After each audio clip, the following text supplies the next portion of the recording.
बिस्मिल्लाहिर्रहमानिर्रहीम। अस्सलामुअलैकुम। मेरे चैनल में आपका इस्तकबाल है।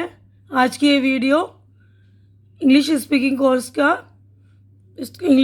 कोर्स का हमारा आज 9वां दिन है। देखिए 9th डे, तो जिसमें आज है sentence of order and request, यानी हुक्मिया और इस्तदवाइया जुमले, यानी रिक्वेस्ट यानी दरख्वास्त। नीचे हुक्म और दरख्वास्त के कुछ जुमले दिए गए हैं। ये इम्परेटिव मूड के जुमले कहलाते हैं। इस मूड में कोई टेंस नहीं लगाना पड़ता। अक्सर असल फ़ेल के साथ ही जुमले की बनावट होती है। इसकी मश्क बड़ी आसानी से की जा सकती है। यानी ये वाले जुमले जो होते हैं इनमें टेंस यानी कि ज़माने वगैरह का लिहाज नहीं रखा जाता है ना, तो वो जुमले जो होते हैं फ़ेल के साथ ही होते हैं।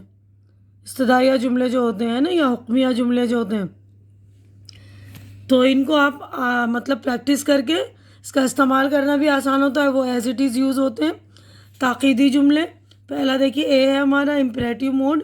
सामने देखो, लुक अहेड, आगे बढ़ो, गो अहेड, गाड़ी आहिस्ता चलाओ, ड्राइव स्लोली, अपना काम करो, माइंड योर ओन बिजनेस। ये वाला जुमला तो आपने अक्सर बेशतर सुना होगा ना, तो याद कर लीजिए इस जुमले को अच्छी तरह से। इसका मतलब है अपना काम करो, इसका ख्याल रखना, टेक केयर ऑफ हिम और हर। हिम या हर लिखेंगे, ठीक है ना। हिम लड़कों के लिए और हर लड़कियों के लिए यूज़ होगा। वापस जाओ, गो बैक, सुनिए तो, जस्ट लिसन, जल्दी आना, कम सुन, सुन मीन्स जल्दी है ना। मुझे देखने दो, लेट मी सी, मुझे देखने दो बोलेंगे लेट मी सी। तैयार रहना, बी रेडी, एक तरफ हो जाओ, मूव असाइड, सोच समझकर बोलो, थिंक बिफोर यू स्पीक। जब हम कहते हैं ना सोच समझकर बोलो, तो आप बोलेंगे थिंक बिफोर यू स्पीक। ज़रूर आना, डू कम। ठीक है, अब अगला देखिए बी है, इसकी खबर करना, इन्फॉर्म मी अबाउट हिम, हर लड़कियों के लिए, हिम लड़कों के लिए। यानी अगर हम लड़के के बारे में बोलेंगे इस लड़के की खबर करना, तो हम बोलेंगे इन्फॉर्म मी अबाउट हिम। और लड़की के लिए बोलेंगे इस लड़की की खबर करना, तो इन्फॉर्म मी अबाउट हर। ठीक है, तो हिम और हर का भी ध्यान रखिएगा आप लोग।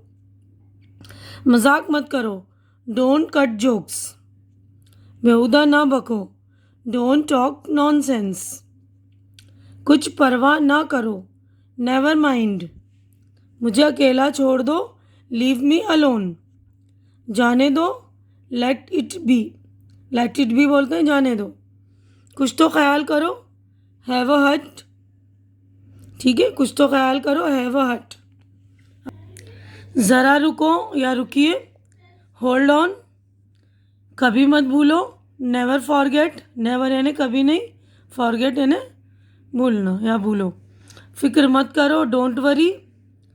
तो ये सारे जुमले देखिए एज इट इज़ हम यूज़ कर सकते हैं ना। किसी को हमें कहना है फिक्र मत करो, कोई बात नहीं, डोंट वरी, इस तरह है ना। कभी मत भूलो, डोंट फॉरगेट, नेवर फॉरगेट। ठीक है, अब अगला सेंटेंस देखिए, फिर कोशिश करो, प्लीज़ ट्राई अगेन, ज़रा ठहरिए, प्लीज़ वेट अ बिट, अंदर आइए, प्लीज़ कम इन। तब हम प्लीज़ लगाते हैं तो ये जुमले जो हमारे रिक्वेस्ट वाले बन जाते हैं, यानी हम किसी से रिक्वेस्ट कर रहे हैं। अंदर आइए, प्लीज़ कम इन, बैठिए, प्लीज़ बी सीटेड, जवाब दीजिए, प्लीज़ रिप्लाई, ज़रा और ठहरिए, please stay a little longer. मेहमाने से हम कहते हैं ना कि रुक जाइए, थोड़ी देर और रुक जाइए प्लीज़, तो ये कह सकते हैं हम please stay a little longer. मुझे शर्मिंदा मत कीजिए, please don't embarrass me, embarrass यानी शर्मिंदा, प्लीज़ डोंट एम्बेरस मी। जैसी आपकी मर्ज़ी, as you like, as you please, या कभी कभी हम एज़ यू विश भी बोलते हैं, जैसी आपकी इच्छा, जैसी आपकी ख्वाहिश है ना।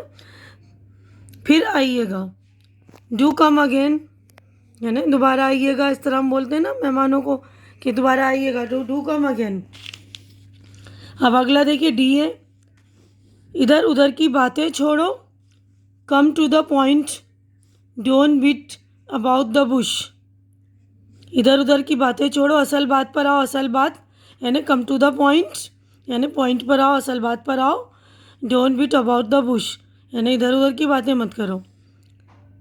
उसके बाद ये अगला जुमला भी है, देखिए, stop rambling and come to the point, don't be silly, पागल मत बनो, डोंट बी सिली, ठीक है ना। ये स्टॉप रैम्बलिंग यानी इधर उधर की बातें मत करो, कम टू द पॉइंट। ये खुराक पियो, टेक दिस डोज, दवाई पीते हैं जब बच्चे या किसी को हमें कहना हो कि ये खुराक पी लो, ये दवाई ले लो, तो टेक दिस डोज। मेरे पीछे आओ, follow me, come with me, काम के वक्त काम करो, खेल के वक्त खेलो।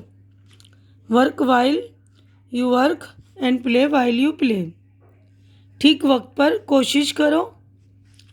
Strike the iron when it is hot, ठीक है ना। जगह खाली करो, वेकेट द प्लेस, ख्याल मत करो, नेवर माइंड। ज़बान पर काबू रखो, hold your tongue, mind your words. किसी को हम बोलते हैं ना लड़ाई करते हुए कि ज़बान पर काबू रखो, तो ये बोल सकते हैं mind your words, hold your tongue. तो इस तरह इसे एज इट इज़ याद कर लेंगे आप लोग, और इसको इस्तेमाल करने की भी कोशिश करिएगा आप लोग, है ना। इसे फैक्स कर दो, फैक्स इट। राब्ता बनाए रखिए, प्लीज़ कीप इन टच, यानी टच में रहिए। अपने आप पर भरोसा रखो, have faith in your self. अपने काम से काम रखो, माइंड योर ओन बिजनेस। अब अगला देखिए, हम पढ़ते हैं सेंटेंस है ये, अपने दिल की बात कहो, स्पीक योर माइंड। तकल्लुफ़ की ज़रूरत नहीं, please don't be a formal. जब हम कहीं जाते हैं तो हमारे मतलब होस्ट जो होते हैं हमारे साथ तकल्लुफ़ करने लगते हैं, तो हम कह सकते हैं ना, please don't be a formal, यानी तकल्लुफ़ की ज़रूरत नहीं है। ये पैकेट कोरियर से भेज दो, send this packet bye courier. दिल खोल कर खैरात करें, डोनेट जेनरसली। बराए मेहरबानी मेरी मदद करें, प्लीज़ हेल्प मी। होशियारी से काम लो, बी केयरफुल। ज़रा हाथ लगाना, land me a hand please. समझने की कोशिश करो, ट्राई टू अंडरस्टैंड। किसी से हम कहते हैं ना समझने की कोशिश करो, तो ट्राई टू अंडरस्टैंड। अब हमने यहाँ पर हमारा जो चैप्टर हो गया मुकम्मल, तो यहाँ पर देखिए हमारे चैप्टर का ये बराए याददाश्त यानी रिमेंबर के लिए हमें याद रखने वाली जो बातें थी, तो ये चैप्टर का जो हमारा खुलासा है, आपने देखा कि may, could, can, should, shall, would, will, had, has, were, was, am, are, is, do, did, might वगैरह अगर जुमले के शुरू में आए तो सवालिया जुमले बनते हैं। यानी ये सारे हेल्पिंग वर्ब जो होते हैं, इस शुरू में अगर किसी जुमले के सेंटेंस के हम स्टार्ट में लगा दें तो ये क्वेश्चन सेंटेंस यानी इंट्रोगेटिव सेंटेंस बन जाता है, सवालिया जुमले बन जाते हैं। लेकिन अगर जुमले के बीच में यानी सब्जेक्ट के बाद आए तो सादा जुमले बनते हैं, ठीक है ना। अगर बीच में हम लगाते हैं यानी क्या, सब्जेक्ट आई के बाद एम लगा दिया, तो वो जो है सिंपल जो सेंटेंस बन जाता है। मिसाल के तौर पर एम आई फूल, तो ये हो गया अफर्मेटिव इंट्रोगेटिव सेंटेंस। और आई एम नॉट अ फूल, तो ये हो गया नेगेटिव सेंटेंस, है ना, यानी कि मनफी के जुमले। और ये है सवालिया जुमला। Where those your book, were those your book, those were your books, यानी क्या ये बुक तुम्हारी थी। Can I walk for a while, you can walk for a while. May I come in, yes you may come in. तो ये question और ये इसका आंसर है, ठीक है ना। डू, डिड का इस्तेमाल मनफी और सवालिया जुमले बनाने के लिए ज़रूरी है। नीचे दिए गए सादे जुमले ध्यान से देखें। ये देखिए सादे जुमले, तो डू और डिड का इस्तेमाल जब हम करते हैं तो नेगेटिव सेंटेंस यानी मनफी जुमले और सवालिया जुमले बनाते हैं, तो उसके लिए डू और डिड का मतलब उसके लिए डू और डिड की ज़रूरत पड़ती है, वो ज़रूरी होते हैं। अब ये देखिए सादा जुमले हैं। मैं सुबह जल्दी उठता हूँ, I get up early in the morning. मैं सुबह जल्दी उठा, आई गॉट अप, गेट का पास्ट टेंस हो गया got up early in the morning. अब इनकी मनफी बनानी है तो कैसे बनाएंगे, अब इनकी मनफी जुमले बनाई। मैं सुबह जल्दी नहीं उठता हूँ, I do not get up, तो ये नॉट के से पहले हमने डू लगा दिया। I do not get up early in the morning, मैं सुबह जल्दी नहीं उठा। I did not get up early in the morning, तो डू का पास्ट टेंस डिड हो गया और गेट है ना, तो यहाँ पे गेट ही रहा, लेकिन ऊपर मैं सुबह जल्दी उठा तो गेट का गॉट कर दिया ना यहाँ पर, लेकिन डू का डिड कर दिया, तो डिड आ गया, इसलिए यहाँ पर जो है हमारा वर्ब जो था गेट ही रहा। ठीक है ना, तो इस बात का ध्यान रखिएगा। I did not get up early in the morning. आपने देखा मनफी जुमले बनाने के लिए बेतरतीब डू नॉट और डिड नॉट जोड़ना पड़ा। सवालिया जुमले बनाने के लिए यही डू और डिड जो है सबसे पहले लगता है। जैसे क्या मैं जल्दी उठता हूँ, तो बोलेंगे आप do I get up early in the morning, है ना। क्या मैं जल्दी उठता हूँ, तो do I get up early in the morning. क्या मैं जल्दी उठा, तो हम बोलेंगे did I get up early in the morning. तो डू और डिड जो पहले आ गया, तो ये जो है सवालिया जुमला बन गया, है ना। तो आप लोग इन छोटी छोटी बातों का ध्यान रखेंगे, आप लोग प्रैक्टिस करेंगे, यानी मश्क करेंगे, बार बार उसकी प्रैक्टिस करेंगे, तो ये आपको आसानी से समझ में भी आ जाएंगी और आप इनका इस्तेमाल करना भी सीख जाएंगे।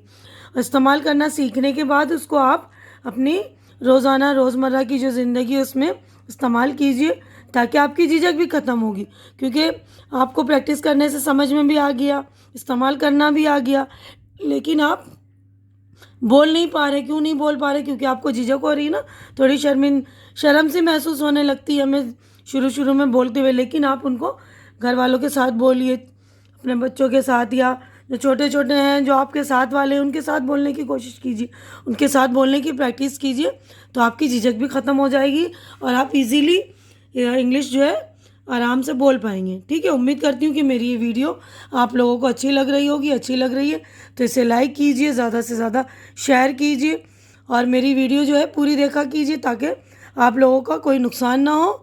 और मेरा चैनल सब्सक्राइब करके मेरी हौसला अफजाई कीजिए, क्योंकि चैनल का सब्सक्राइब करना बिल्कुल फ्री है। तो प्लीज़ आप लोग मेरी हौसला अफजाई कर दिया करें और हमारी अगली मुलाकात जो है अगली वीडियो में होगी। तब तक के लिए अल्लाह हाफिज़।